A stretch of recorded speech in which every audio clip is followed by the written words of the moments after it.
안녕하세요. 계속 보면 부자 되는 희망복덕방입니다. 오늘 소개해드릴 물건은요. 강동구 암사동에 아주 단단한 주택이 하나 나와 있습니다. 대지권이 굉장히 넓고요. 뭐 전과 대지가 같이 있는 그런 땅인데 건물도 괜찮고 제가 지금부터 소개해드릴 테니까 혹시 서울에 단독주택을 찾으시는 분 이 물건 유심히 살펴보시기 바라겠습니다. 구독, 좋아요, 알림 설정 콕콕. 오늘 소개해드릴 물건인데요. 조금 이제 연식이 돼서 보면은 아이고 단단하기는 지었는데 수리할 게 많겠구나 이렇게 그림만 딱 봐도 생각이 드시죠. 예, 본 건물 바로 앞에서 찍어본 거고요. 요 뒤쪽으로 이제 전이 꽤 넓게 있습니다. 요 물건을 보면 대략적으로 이제 조금 연식은 오래됐지만 그래도 집을 굉장히 고급스럽게 잘 지어놓은 집이다. 이렇게 좀 보여지고요. 여기 이렇게 차고도 있죠. 지하에. 2023 타경 53895 옆에 농지 취득 자격 증명 써 있죠. 요거는 전이 총 4필지에서 전이 3필지고 대지가 1필지이기 때문에 농취증이 있어야 됩니다. 근데 아까 이제 요번 어떻게 하는지 제가 사진도 좀 보여드릴게요. 자, 최초 감정가는 33억 6,100이었고요. 현재 2번 유찰됐어요. 3회차인데 64%로 진행되는 게 21억 5,100으로 진행을 하고 있습니다. 토지 면적은 367평, 360.93평이죠. 367평의 땅에 건물이 118평으로 돼 있습니다. 자, 1차, 2차, 그 다음에 한번 변경됐죠. 그리고 3차 이렇게 되는데 이제 변경됐을 때 2차 정도에서 나갈 것이다라고 생각을 했겠죠. 근데 요새 물건도 많고 이러는데 예전 같으면 이 암사동에 이런 주택 넓은 땅 그죠? 300평 넘는 땅에 주택이 있다면 벌써 그냥 2차에서 가져갔죠. 요즘은 조금 그러진 않다라고 보시고 지금 3차에서는 어느 분이 들어올 수도 있습니다. 제가 그 전하고 따로 해서 좀 분석을 해드릴 테니까 잘 들어보세요. 매각 물건 현황에서 보면 이제 토지가 4필지잖아요. 전이 하나, 둘, 3개. 그 다음에 대지가 하나 있어서 총 4필지인데 이 토지 가격만 31억 5,691만 원입니다. 토지 가격만 31억이다.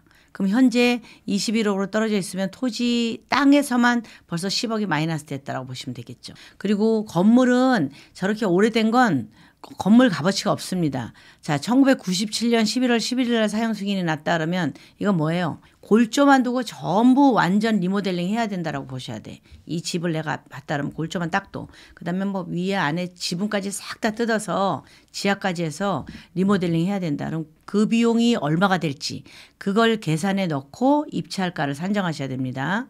그냥은 좀 살기가 그래요. 아까 외관도 그러면 안에는 조금씩 뭐 고치고 살았겠지만 전체 대수선을 해야 된다라고 보시면 됩니다. 그래서 33억 6천의 최초 감정가거든요. 건물은 한 뭐 2억 정도 치인 거예요. 2억 건물가는. 가격이 아예 없는 거죠. 토지가 367평이었는데 자 보면 요게 전이에요. 요거 조그만 거 전. 요거는 뭐 4.5평이지만 또 여기 전 보면 요거는 195평. 제일 크죠. 이만큼이 다 전이니까 이게 전부 다. 그다음에 요것도 또 전이에요. 요게 61평. 그래서 전이 대부분 한 260평 정도 된다 보시면 돼요. 360평에서 대지가 105평이죠. 105.875니까 106평 정도 된다. 106평이 대지고 260평이 전이다. 이렇게 보시면 돼요. 그러면 대지 땅값하고 전의 값하고는 단가가 틀리겠죠. 그것도 저희가 따로 좀 계산을 했습니다. 그래서 이 금액이 2차에서 나가지 않은 거다. 이 정도로 아시면 될 것 같아요. 요 이제 비닐하우스도 여기에 있네요. 그죠? 제일 큰 땅이요. 요런 뭐 비닐하우스 같은 거야 뭐 그냥 전부 다 포함된 거다라고 보시면 돼요. 여기 보면 전에 이렇게 나무를 이렇게 심어놨잖아요. 우리가 농지 취득 자격증명원을 받아야 돼요. 이건 농취증을 신청을 해서 취득을 하셔야 되는데 낙찰 받으시고 일주일 이내에 농취증을 취득해서 법원에 갖다 제출을 해야 돼요. 그러지 않으면 보증금 몰수입니다. 그리고 낙찰된 거 취소 이렇게 되거든요. 그래서 일주일 이내에 갖다 드려야 되는데 농취증을 취득하면 여기 농사를 져라 이 소리야. 전에는. 그 농사를 지는데 답 같으면은 무조건 뭐 쌀 이런 걸 심어야 되겠죠. 벼를 심어야 되겠죠. 근데 저는 꼭 배추나 무나 뭐 파 이런 거 안 심으셔도 돼요. 어떤 분들은 전이면 전부 뭐 가지 호박 이런 거 심어야 되나 이러시는데 뭐 가지 호박 심고 싶으면 심으셔도 돼요. 농산물. 그런데 그러지 않고 나는 손이 많이 가기 때문에 그냥 난 나무를 심겠다. 이러면 손이 안 가잖아요. 그죠? 이렇게 나무는 뭐 수목 이런 거를 갖다 심어도 농치증이 말소되거나 이러지 않아요. 그런데 여기 아무것도 안 심었어. 그러면 아예 아무것도 안 하고 있는 이런 정 같은 거는 제재가 들어옵니다. 그래서 농치증을 취득했으면 농사를 지어라 이거거든요. 이렇게 나무 같은 걸 심어 놓으면 내가 손이 많이 안 가도 돼요. 그래서 매실나무 뭐 이런 거 많이 심으시는 분도 많으세요. 요 집을 보면 집은 현재 이렇게 남향으로 돼 있죠. 층별로 한번 볼까요? 지층인데 여기 이제 아까 저 주차장 입구 있었잖아요. 주차장에 차 이렇게 2대 들어가게 돼 있고요. 그리고 여기에 이제 뭐 창고, 여기는 그냥 뭐 공간이겠죠. 네. 그다음에 여기 1층을 보면 2층은 방이 하나, 2개 있고, 예, 여기 거실이죠. 거실이겠지. 그리고 이제 뭐 주방 뭐 이렇게 다 있고, 네, 여기 주방이네, 그죠? 이게 문이 다 이렇게 다 돼 있어요. 이렇게 문도 다 닫혀 있고. 그렇게 주방을 철저하게 딱 이렇게 분리시켜 놓고 이 집을 잘 지은 집이에요. 그냥 뼈대만 다 남기고 싹 다 올 수리를 하시면 될 것 같아. 수리 비용은 꽤 나오겠네요. 2층은 방이 3개가 있습니다. 1층에 방도 있고 2층에 방 3개. 뭐 자녀, 손주까지 같이 살았을 거다라는 생각이 듭니다. 내부 계단을 통해서 이렇게 올라가죠. 계단이잖아요. 네. 여기 이제 지붕층. 요건 이제 옥상이겠죠. 그렇죠? 바로 여기에 물건을 위치해 있고요. 여기가 이제 한강, 여기는 숲도 있고 뭐 멀지 않은 곳에 강도 있고 다 있는 위치는 굉장히 좋은 것 같아요. 이게 서울시잖아요. 그렇죠? 서울시 강동구인데 사실은 여기는 그전에 다 경기도였었잖아요. 경기도에 가까운 서울시야. 그래서 같은 서울이지만 멀어 여기 한번 가려면. 그런데 지방에서 오기는 굉장히 좋은 지역이에요. 이 동네가 왜 좋냐면 지방하고 서울 시내하고 중간이에요. 그래서 이 암사동부터 이제 시내 들어오면 막히기 시작하거든요. 휴일날 놀러 갔다 올 때 여기부터 막히기 시작해 강동구부터. 그런데 요거는 그 막히기 전까지야. 그래서 지방 왔다 갔다 하기 굉장히 좋겠죠. 그리고 암사 역사공원역은 도보 6분. 그냥 걸어서 가면 전철 타고 다니고 요 8호선이죠. 그러니까 잠실까지 또 금방 가고. 그래서 교통은 아주 좋습니다. 지방을 가기도 좋고 강남 가기도 좋고 시내까지 오긴 조금 멀겠죠. 차 가지고 오기는. 요걸 제가 좀 분리를 해봤습니다. 왜냐하면 현재 여기에 이렇게 실거래가 되신 분들. 자, 1996년 1월 25일 날 준공이 됐어. 그럼 이 물건하고 비슷하잖아요. 이 물건은 1997년 11월에 준공된 거니까. 자, 96년에 준공된 이 물건을 보면 실거래가가 평당 1,583만 원이었어요. 이거는 뭘까요? 여기에도 뭐 전도 좀 있었겠지. 예전 물건이기 때문에 전부 대지만 있지는 않을 거예요. 대지만 있다고 하더라도 어쨌든 1,583만 원의 평당 단가가 측정이 됐다. 보시면 되고 또 여기 요쪽에도 보면 2,130만 원에 거래가 됐어요. 근데 준공 연도가 2002년이니까 이건 조금 새 집이겠죠. 근데 우리 여기 요 물건 바로 옆에 여기를 보면은 1,673만 원에 거래가 됐어요. 1980년도 물건이야. 그러면 1980년도나 뭐 1997년이나 80년대가 훨씬 오래된 물건이죠. 훨씬 오래됐는데도 불구하고 1,673만 원에 거래가 됐다. 그러면 이 실거래가는 뭐 다 나와 있는 거기 때문에 속일 수는 없는 거예요.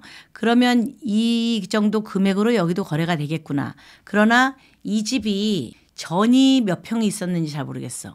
대지는 101.6평이고 그다음에 건물은 39.9평이었다 그러면 전이 한 뭐 20, 30평 정도 있었을 수도 있고 순 대지로만 짜여 있을 수도 있어요. 그렇다 하더라도 1,673만 원이다. 대지로만 있었어도. 그렇게 보시고 다른 거는 현재 나와 있는 물건이거든요. 나와 있는 물건이 뭐 평당 1,800 뭐 이렇게 나와 있습니다. 1980년도 물건. 이건 1995년도 물건 평당 2,747만 원에 나와 있고 그리고 또 얘는 2,747만 원 여기도 똑같은 금액이네요. 95년도 물건. 그러니까 95년도 뭐 이런 물건들은 대략 2,700대로 나와 있구나. 2,700, 1,800 뭐 이렇게 나와 있구나. 보시면 되는데 요 바로 옆에 있는 물건이 제일 값어치를 계산을 할 수가 있겠죠. 비교하기도 편하고. 자, 그래서 이런 물건이 나와 있는데 제가 이걸 분석을 좀 해봤어요. 여기는 대지 평수가 105평이고 전이 261평이야. 그러면 261평이면 거의 막 2배 반이 넘잖아요. 2배 반이 되는 건데 얘를 똑같은 대지 가격으로 했을 경우와 전만 따로 뺐을 경우인데 얘를 다 대지를 쳐서 건물 118평에 있는 이걸 금액을 다 해서 현재 최저 입찰가가 21억 5천인데 21억 5천으로 받았을 경우에 평당 얼마냐. 이때 586만 원 평당 가격이 치이거든요. 그런데 저희가 이제 전을 좀 따로 빼봤어요. 전은 261평 요 정도의 전은 가격이 어떻게 될까를 분리를 좀 해보니까 전만 세 필지에 있는 전만 최초 감정가가 10억에 해당이 되는 거예요. 10억. 10억 8천에 해당이 되는데 요 10억 8천인데 현재 3차까지 떨어졌잖아요. 3차까지 떨어진 금액을 보면 6억 9천 어치가 되는 거예요. 261평이 6억 9천의 가격이다. 6억 9천 가격을 평당으로 계산해 보니까 265만 원에 해당이 된다. 이렇게 보시면 되고 그냥 전부 도합해서 살 경우에도 586만 원. 그렇죠? 그런데 얘를 평당 가격으로 전만 따로 빼면 265만 원이다. 그래서 현재 21억 5천의 이 값어치를 놓고 본다면 주변 시세가 뭐 바로 옆에 있는 게 1673만 원 평당 이렇게 거래가 됐었잖아요. 또 여기 나와 있는 금액도 거의 2700, 2950 이렇게 나와 있단 말이에요. 평당 가격이. 이렇게 나와 있는 거에 비하면 물론 이렇게 나와 있는 게 다 팔리거나 이러진 않겠죠. 그리고 지금 시세로 봐서는 저 가격에 팔릴 리가 없지만 나와 있는 건 저렇게 나와 있어. 그런데 이 경매 물건을 취득을 한다라고 하면 이 경매 물건은 굉장히 지금 저렴한 금액이다. 이렇게 보시면 되죠. 그래서 아까 그 소유주분이 한번 변경 들어갔잖아요. 변경 들어가는 조건은 여러 가지가 있는데 대부분 소유자가 나 이거 너무 싸다. 뭐 채권자나 채무자가 그렇게 하는 거예요. 너무 싸다. 이거 지금 안 되겠다. 정지. 이렇게. 그리고 좀 어떻게 팔아보려고 그래. 한 몇 달간의 기간을 또 벌 수가 있잖아요. 일단 변경시켜 놓으면. 변경해 놓고 감정을 다시 매겨달라고 하는 분도 있고 아니면 변경을 좀 해놓고 그다음에 내가 직접 팔아보려고 하는 분도 있을 거예요. 그런데 그렇게 팔아보려고 했지만 안 되기 때문에 변경은 한 2달 정도 그 정도 기한이 돼요. 1달 정도 기한 주고 다시 나오면 이제 1달 후에 이제 입찰이 들어간단 말이에요. 2달 안에 안 팔렸어. 팔릴 수가 없겠죠. 아니면 그 전에 팔렸겠지. 경매 나오기 전에 팔렸겠지. 그런데 이제 팔릴 수가 없어. 다시 나왔는데 이분이 다음에 또 변경이 들어갈 수도 있어요. 변경은 한 3번까지 가능하거든요. 임차인 현황을 보면요. 현재 임차인은 없고 전부 소유자가 점유한다로 돼 있습니다. 등기부 현황 보겠습니다. 1997년에 근저당권 설정이 먼저 됐죠. 이거 토지 부분이거든요. 왜냐하면 땅만 갖고 있을 때 1997년 8월 12일 날 근저당권 설정을 하고 그다음에 이제 대출을 받아서 그다음에 여기 물건을 보면 건물 한번 볼까요? 건물은 1998년에 소유권 이전이 됐잖아요. 땅을 가지고 대출을 받아서 이 집을 지은 거예요. 이 집을 지어서 요 건물의 근저당권 설정은 1998년 1년 뒤에 설정이 됐습니다. 집 이제 그 뭐 등기 나오고 이러고 이제 설정이 다시 됐겠죠. 그래서 여기 말소 기준 권리가 건물은 1998년 그렇죠?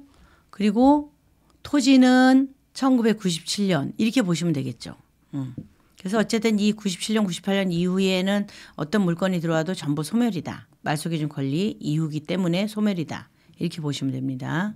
전입세대의 열람을 보면 요 두 분은 말소가 됐어요. 1998년, 99년에 말소가 돼서 뭐 이사를 갔던지 뭐 이런 거고 그다음에 오땡땡 현재 이제 소유자분이 살고 계시는데 2014년 2월 26일 날 전입이기 때문에 97년, 98년 이후는 전부 말소잖아요. 전부 이제 대항력이 없단 말이야. 후순위라. 그래서 세입자든 뭐 저 소유주든 간에 상관없이 전부 대항력이 없다. 그렇게 보시면 됩니다. 오늘 소개해드릴 물건은 주택지구 꽤 큰 거예요. 그리고 주택 뒤로 세 필지에 이제 전도 굉장히 넓게 한 260평이 있고 그래서 그걸 잘 활용하실 분. 이제 뭐 경기도나 이런 쪽으로 가면 또 너무 멀고 그래서 좀 서울 근교에 집을 찾는다 이러신 분들도 이 집을 한번 눈여겨보시면 좋을 것 같습니다. 혹시 물건을 취득하는 데 있어서 입찰을 하는 데 있어서 조금 어려움이 있으신 분은 언제든지 연락을 주시고요. 저희가 조금 더 세밀하게 조사를 해서 입찰 마무리까지 명도까지 해서 여러분들에게 물건을 넘겨드릴 수 있습니다. 언제든지 연락 주시고요. 이상 희망복덕방이었습니다. 감사합니다.